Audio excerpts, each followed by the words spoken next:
Para dar cumplimiento a los objetivos del proyecto titulado Desigualdad de Oportunidades Educativas en términos de acceso y logro académico en Colombia, es importante conocer las opiniones y perspectivas de quienes a diario afrontan desigualdades sociales, las cuales son agudizadas por la exclusión y la baja calidad educativa. Por lo tanto, hemos decidido realizar entrevistas de manera virtual para así conocer las opiniones de algunos profesores, gestores y rectores, quienes nos estarán compartiendo sus apreciaciones frente al tema.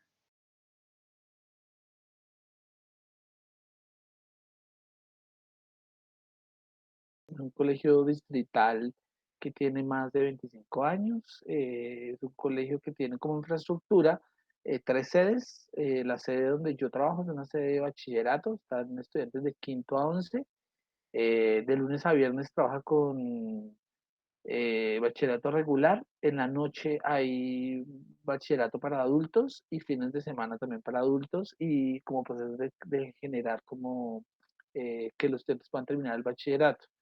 Es una sede rural, atendemos aproximadamente 260 estudiantes que pues viven y su sustento, digámosle la parte de la agricultura. La población con la que nosotros trabajamos en la institución, pues es una población altamente vulnerable. En su mayoría, los chicos pertenecen a familias de poblaciones de desplazados por diferentes causas. Eh, Hay desplazados de la violencia, desplazados de la guerrilla, del paramilitarismo y también del tema del desempleo, de la economía que se evidencia. El contexto social es una comunidad, en su gran mayoría hace parte, pues a nivel socioeconómico hace parte del estrato 1. La gran mayoría de estos asentamientos se dan en medio de, pues lo que la génesis de todo esto es todo el desplazamiento que tuvo el país. A nivel educativo, es un nivel educativo, en la sede en que estaba era un nivel muy alto, muy superior, sí. Ellos pues trabajaban a nivel de mucha competencia. Cuando hablamos de competencia estamos hablando desde el aspecto preparándose directamente para los IFES o para las pruebas saber, con el fin de que sus niveles académicos siempre sean altos. Trabaja con población de los estratos 1 y 2. Dentro de la población que se atiende, sí se atiende población que tiene condiciones en condición de discapacidad, específicamente déficit cognitivo.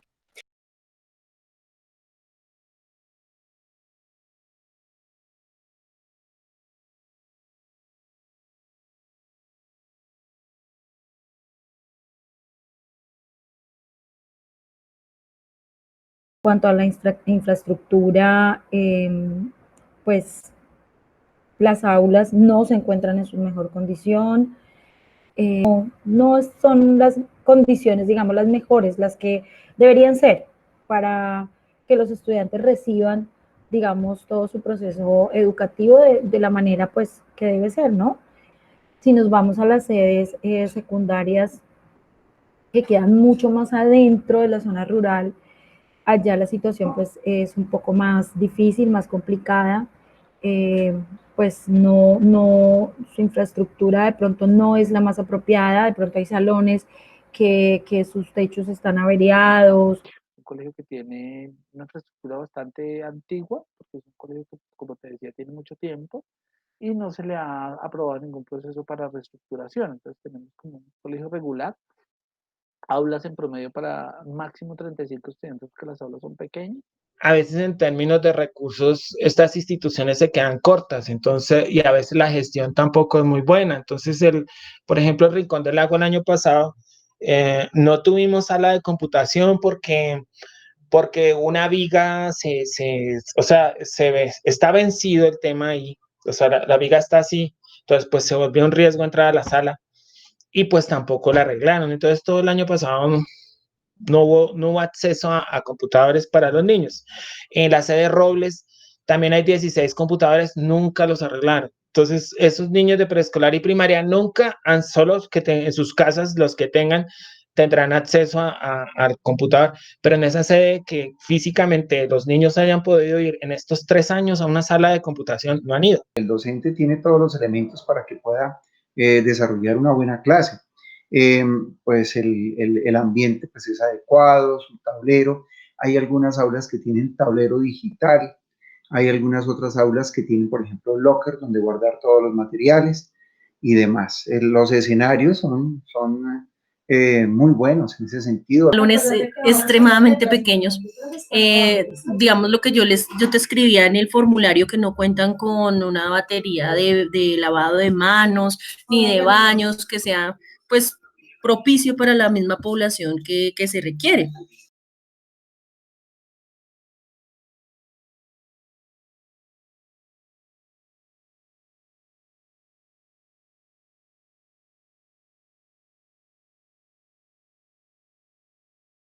Parte de los hogares, muchos de ellos no cuentan con un computador, no cuentan de pronto con una tablet.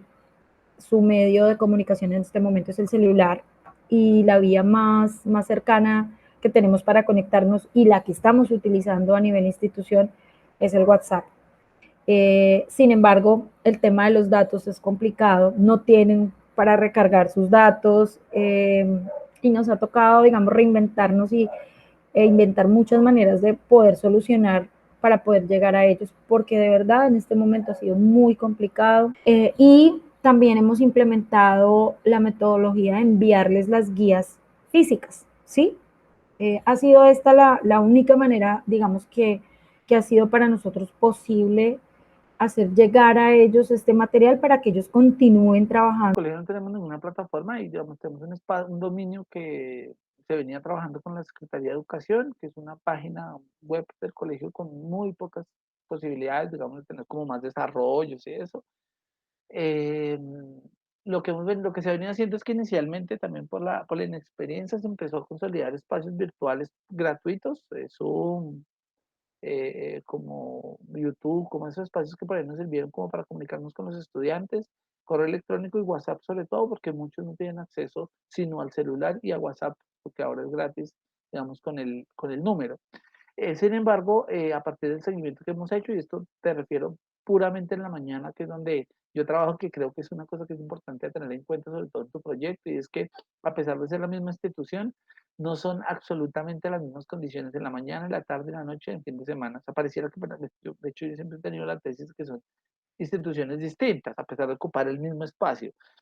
La muestra es la que te voy a decir, y es que en la mañana, haciendo un rastreo, porque se le hace un seguimiento muy juicioso a los estudiantes con los que no hemos podido tener comunicación, o los estudiantes que tienen dificultades para comunicarse, a los cuales les hemos entregado guías físicas. En la mañana tenemos un total de 49 estudiantes con los que no hemos podido tener comunicación y ha tocado entregarles guías físicas. En la tarde el número es de 180, en fin de semana es casi todos y en noches casi todos. Hemos hecho un proceso de seguimiento muy juicioso para apoyar a esas familias en términos de, inicialmente los profesores creamos un fondo que les dábamos como 50.000 pesos a cada familia porque eran bastantes, por lo menos porque tienen acceso a unas condiciones mínimas de algún tipo de alimentación. Estamos pendientes de que la Secretaría agilice todo el tema de refrigerios, que les dan un bono también que les ha servido montones a la familia. Y en algunos casos sé que muchos profes, por ejemplo, lo que hacen es que les subsidian el tema del pago de 2.000, 3.000 pesos de celular a los papás de los niños para que puedan acceder por lo menos a WhatsApp y con eso puedan mandar las tareas y estar pendientes del proceso. Una de las dificultades es incluso el acceso a la parte virtual, ¿no? Muchos de mis estudiantes no cuentan con acceso ni siquiera a Internet. La comunicación, especialmente en este tiempo, ha sido más comunicación por recargas que hacen los papás al celular, pero no porque cuenten realmente con acceso a Internet y eso dificulta muchísimo más las cosas. Entonces, todos esos estudiantes también hacen parte de esa sociedad socialmente vulnerable. Un muy bajo porcentaje de estudiantes tienen el acceso a la conectividad. Los estudiantes no tienen computador o tienen un celular, no se han podido conectar, el celular es prestado, en fin. Entonces, en ese sentido, sí hemos tenido una contingencia. Pero el colegio pues ha hecho un esfuerzo, que aquellos estudiantes que no tienen computador, que de pronto están en zona rural, que hay casos en ese sentido, pues les estamos imprimiendo las guías y se las estamos enviando por correo certificado para que puedan trabajar también.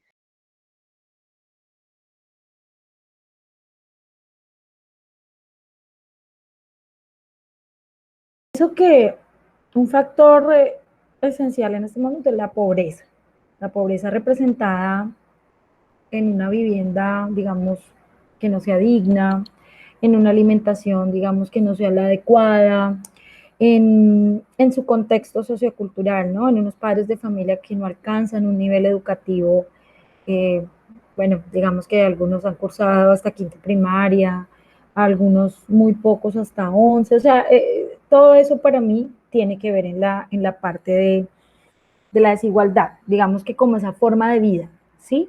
Escasez a la que ellos se enfrentan en algún momento, ¿sí? La falta de, digamos, de oportunidades de acceder a lugares, a material, a una planta física adecuada. O sea, pienso que también la falta de inversión por parte de los entes gubernamentales también hace parte de esa brecha, digamos, de desigualdad tan enorme que existe en la educación en Colombia. Ahí primero, digamos, en las condiciones materiales importantísimas, y es que efectivamente en estos tipos de poblaciones como donde yo trabajo, que es en el sur, que como se sabe, pues es una zona que se ha caracterizado por bastantes niveles de injusticia social económica. Y cuando hablo de condiciones materiales, estoy hablando de que efectivamente para uno puede ser sencillo hoy en día pensar que todos tenemos un celular inteligente, pero lo que hemos encontrado y lo que uno encuentra es que efectivamente eso no es tan así, digamos. Efectivamente hay gente que vive con muy pocas condiciones, hay personas que acceden a muy pocas condiciones materiales, digamos, tener para el diario es un privilegio. Nosotros tenemos estudiantes que llegaban al colegio porque en el colegio les dábamos el refrigerio y ese era su alimento del día. Estudiantes que tenían muy malas condiciones de vida, en términos de que si llovía no podían ir al otro día a estudiar porque vivían en casas que se inundaban. Entonces, como que, claro, las condiciones materiales amplían muchísimo esto. El acceso, pareciera que hoy en día todos tenemos acceso a un computador y un celular, y eso es lo mínimo, pero no existe, y la pandemia lo ha hecho más que visible. Dos, creo que hay unos capitales culturales que son importantes a tener en cuenta. Un poco el Bourdieu lo teorizaba así, creo que tiene que ver mucho con eso, y es que no es solo la falta de condiciones materiales, sino es también un conjunto de condiciones culturales simbólicas que son muy vitales, y es, por ejemplo, la comprensión de cómo entiendo yo, por ejemplo, para qué sirve lo educativo, cómo entiendo yo qué tipo de accesos tengo, por ejemplo, a lenguajes académicos, qué tantos libros leo. Eso lo ha mostrado muy bien la Fundación Compartir, y aquí sí que se nota mucho, y es, por ejemplo, qué implica para un estudiante que sus dos papás sean profesionales o que ninguno de los dos lo sea, que para los papás estudiar no tenga más importancia que el hecho de que toca estudiar, pero no lo relacionen con un proyecto profesional formativo y demás. Por ejemplo, el acceso a capitales como qué tipo de música, qué tipo de televisión se ve, qué se hace en los tiempos, en los espacios libres y demás. Que creo que esa idea del capital cultural simbólico me parece que es muy importante, y creo que es una de las brechas más importantes que tenemos. Sobre todo la descomposición familiar, ese es un elemento muy importante porque el chico no vive con la estructura familiar, entonces son familias no funcionales, viven con el abuelito, o con el padrastro, o con la tía, pero muy pocas veces el estudiante está con su familia en general. Pero también lo que es el desplazamiento por violencia. El ambiente familiar, social y económico de los niños, eso tiene que ver muchísimo también con el desempeño de ellos en el aula. Una de las brechas es que hay algunos estudiantes que cuentan con un buen acompañamiento de sus padres en este proceso, porque es importante el acompañamiento de la escuela, pero también en la casa.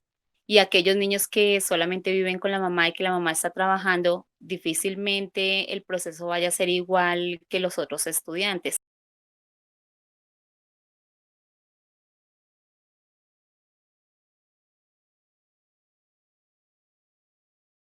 Muchas sí quedan en el papel, muchas quedan en el papel, muchas no se cumplen.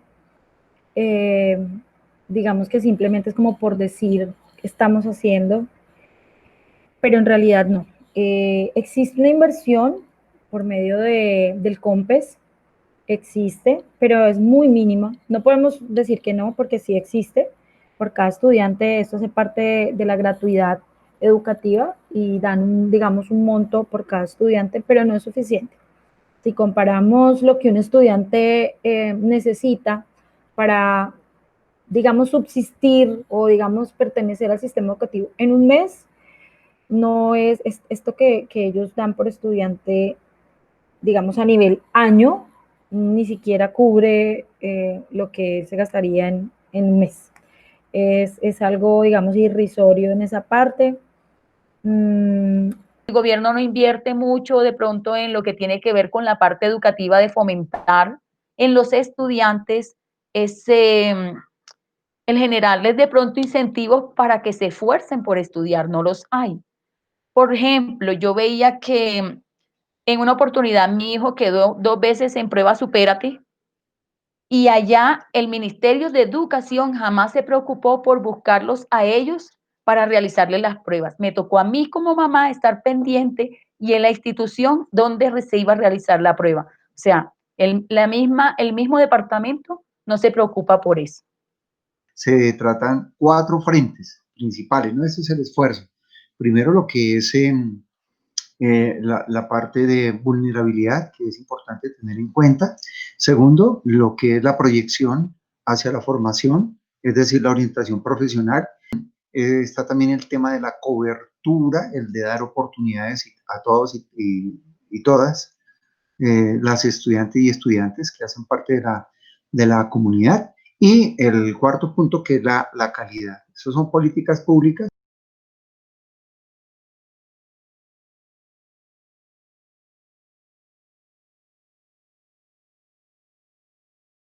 Esta posibilidad de pensarse como desde 3 registros evaluativos, que es algo que hemos tratado de hacer en el colegio, y es un poco pensar como evaluación, pensar un poco los resultados en términos de, por lo menos a nivel evaluativo, a nivel interno, digamos, de compararnos nosotros mismos con nosotros mismos, y eso tiene que ver con revisar qué está pasando con los estudiantes que consideramos buenos versus los estudiantes que no consideramos buenos. Eso es terrible, esta división que estoy haciendo, pero es como para la explicación, pero digamos como estudiantes que tienen un mejor rendimiento académico versus estudiantes que les cuesta más, pero además entendiendo que no a todos les cuesta lo mismo. Entonces, por ejemplo, hay estudiantes que son muy buenos en una asignatura, pero no en otra.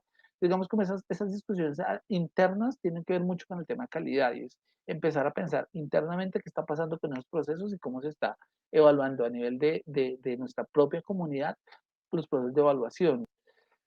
Lo segundo ya es un poco el colegio en relación a como estos otros colegios, otras realidades, y todavía no estoy hablando de pruebas de saber, y es que efectivamente, por ejemplo, el colegio, lo que te decía también ahora rato, los colegios, el colegio tiene una diferencia muy significativa entre lo que pasa en la mañana y lo que pasa en la tarde. Entonces, por ejemplo, en pruebas saber, que puede ser o ya para irme metiendo en ese registro, nosotros estamos 1000 puestos adelante que lo que le pasa a los estudiantes de la jornada tarde. Entonces uno diría, bueno, ¿qué pasa ahí? Es el mismo colegio, medianamente los mismos profesores. Yo no soy coordinador de la tarde porque ya estamos diferenciados, pero es el mismo rector. Entonces, parte de la discusión, digamos, se hace en qué está pasando y cómo se logra eso, pero también, por ejemplo, qué pasa con mi jornada en relación a otros colegios de la localidad que uno asumiría tienen condiciones socioeconómicas similares y condiciones simbólicas similares. Y como qué pasa, digamos, el colegio, la mañana del trabajo, digamos, si se compara con estas otras realidades, tiene elementos muy interesantes para uno discutir, digamos, en relación a ciertas cosas, por ejemplo, como autopercepción del colegio, percepción del proyecto pedagógico, cómo los estudiantes sienten que el colegio les aporta o no. Y lo tercero, ya con lo que tú me preguntabas, pruebas externas, que no solo están las pruebas a ver, sino nosotros hemos sido también pruebas PISA, y es como, digamos, cómo nos hablamos con eso, entendiendo que las pruebas nos dan una pista para comprender, digamos, dimensiones de mejora, cosas en las que no creemos, porque es verdad, tampoco le creemos de todas las pruebas, y por eso esos otros 2 elementos que te menciono de evaluación me parecen muy importantes. Eh, pero sí le permite uno como situarse, digamos, comprensivamente en relación a cómo están operando las pruebas, para darle uno ciertas líneas comprensivas.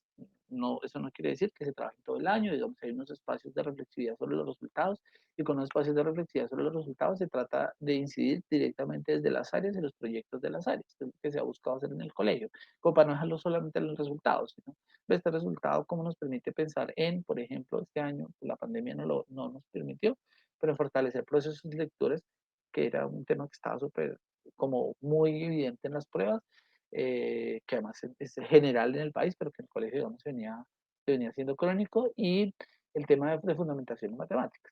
Como que, ve, esto sigue estando ahí, se sigue trabajando, toca fortalecerlo y empezar a revisar cómo estas dimensiones. Cada vez que se aplicaban en los 3 periodos se le aplicaba uno al a los estudiantes, y cuando se le aplicaba se hacía una retroalimentación, se observaban quiénes son los que generalmente pues adquieren mejores competencias, los que tienen competencias bajas, en que hay que reforzarlos. Hay veces que hay estudiantes que son muy buenos dentro del nivel de preparación para las tareas, pero al nivel de resolver pruebas IFES no son muy buenos. Se analizaba el por qué. Generalmente son estudiantes que son muy memorísticos cuando sucede eso. ¿Qué se hace con ellos? Se les implementa un plan, se les realizan clases extra para que ellos puedan trabajar mejor las pruebas IFES, y al final sí se saca buenos resultados de eso. Sentarse con los profes y empezar a trabajar planes de mejoramiento. Yo digo que lo que hemos construido en ese término es bueno, ¿sí? En términos de que se ha hecho un análisis concienzudo, como dice Daisy, se miran las estadísticas, se hacen las comparaciones, cómo va evolucionando la situación. Las cifras no nos han ayudado mucho, o sea, no ha mejorado el tema de los resultados de las pruebas, no ha mejorado mucho. ¿Qué pasa? ¿Qué he evidenciado yo? Tenemos que seguir trabajando para que mejore la ejecución, digo yo, de esas prácticas pedagógicas. Con respecto a las pruebas saber, casi que pues a nivel local acá en Bogotá se lleva a cabo finalizando año como un análisis también de cómo fueron esos resultados de los estudiantes de grado tercero, de grado quinto, de grado séptimo, por ejemplo, también con las pruebas PISA, y de grado 11. Entonces se hace un análisis también qué está pasando, en dónde de pronto se encuentran falencias con los estudiantes, y lo que se ha hecho desde la escuela es tener a la mano esas cartillas y empezar a hacer también trabajo con los estudiantes en el aula, eh, donde se busque cómo fortalecer esos aspectos que como que están fallando.